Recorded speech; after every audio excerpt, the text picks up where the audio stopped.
bazë vëllazërimi midis të dyve prej nesh. Faleminderit kryeministër. Dua ta theksoj edhe një herë se Shqipëria e Izraelit ndajnë marrëdhënie të shkëlqyera që I kanë rënjët në miqësinë e thellë midis popujve shqiptar dhe hebre, parktuar përmes shekujsh historie, kur më shumë se një herë hebrejt që iknin persekutimit në Perëndim erdhën e u vendosën në brigjet tona.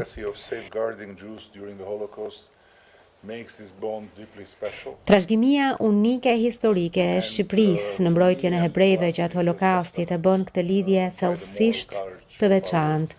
E për mua, për ne, është dëshmia e kurajës morale të gjyshërve tanë, një dëshmi që kur nuk duhet ta harrojmë. E duhet bëjmë gjithçka për ta trashëguar brez pas brezi. Qeveria është plotësisht e përkushtuar për ta kremtuar të trashëgimi të çmuar nga historia dhe mban një qëndrim të vendosur, të qartë e të pandryshuar kundër antisemitizmit, si brenda vendit ashtu edhe ndërkombëtarisht. Edhe pse popullsia shqiptare me shumicë muslimane u bashkua me solidaritetin në mbar botën, me vuajtjen e popullit të thjesht palestinez gjatë luftës në Gaza, shqiptarët nuk u mblodhën në mitingje urrejtje kundër Izraelit, e as projektuan zemratën e tyre për dhimbjen e tmerrshme të popullit palestinez mbi numrin në rritje të vizitorëve hebrej në vendin tonë. Kjo përbën një kontrast shumë të theksuar me atë çka për fat të keq ka ndodhur në shumë pjesë të tjera të Europës, ku antisemitizmi edhe një herë u shndërrua në një prani thellësisht trazuese. Vendi ynë qëndron në mënyrë të palëkundur kundër antisemitizmit, po aq sa qëndron kundër islamofobisë. Ne qartësisht refuzojmë të lejojmë urrejtjen apo diskriminimin të udhëheq mendimin, veprimet apo marrëdhëniet tona me popull e vende të tjera. Vizita në Nova Site dje, me njëherë pas mbritjes, ishte thellësisht trazuese.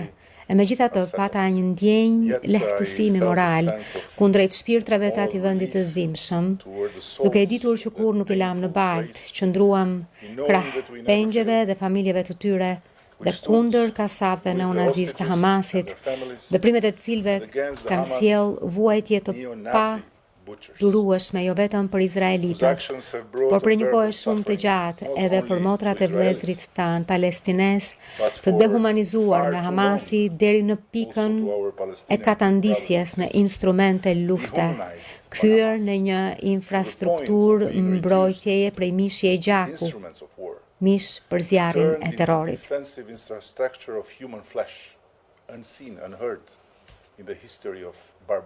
Diçka e papar dhe e padëgjuar në historinë e barbarive.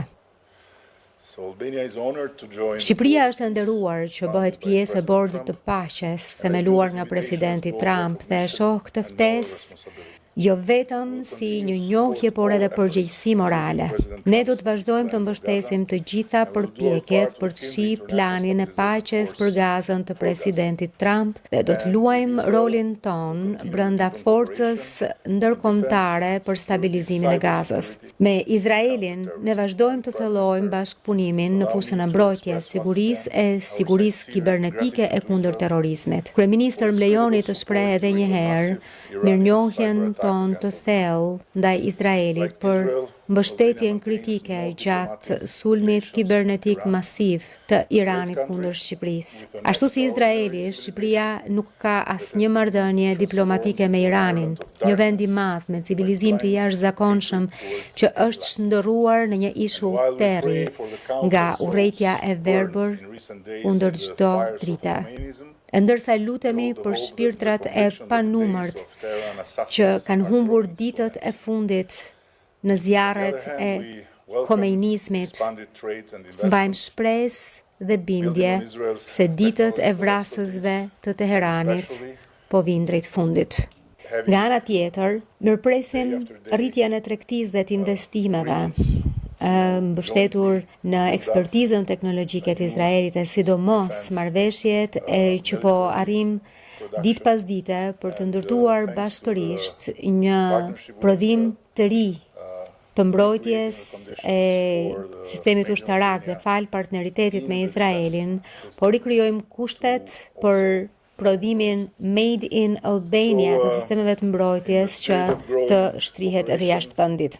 Në këtë frymë të bashkëpunimit në rritje, do të përurojmë nesër, siç ju e përmendët, hapjen e dhomës së tregtisë në Jeruzalem, që synon të forcojë lidhjet e biznesit e të nxit Shqipërinë e mundësitë e saj si një vend që po zhvillohet fort. Së fundi në radhë, por jo nga rëndësia, dua ta përmbyll me notën më mbreslënëse e më inkurajuese në këtë marrëdhënie, turizmin dhe shkëmbimet midis njerëzve, të cilat më së fundi po rriten ashtu siç duhet, mbështetur nga fluturimet e drejtpërdrejta midis Izraelit dhe Shqipërisë. Dua që të ftoj grotësisht të gjithë popullin hebre të vizitojë Shqipërinë e të zbulojë një tokë të jashtëzakonshme, jo vetëm për nga natyra, por për nga shpirti i saj, që siç një vëzhgues hebre e përshkruante përpara luftës së dytë botërore, është një vend ku hebrejt mund të jetonin hapur,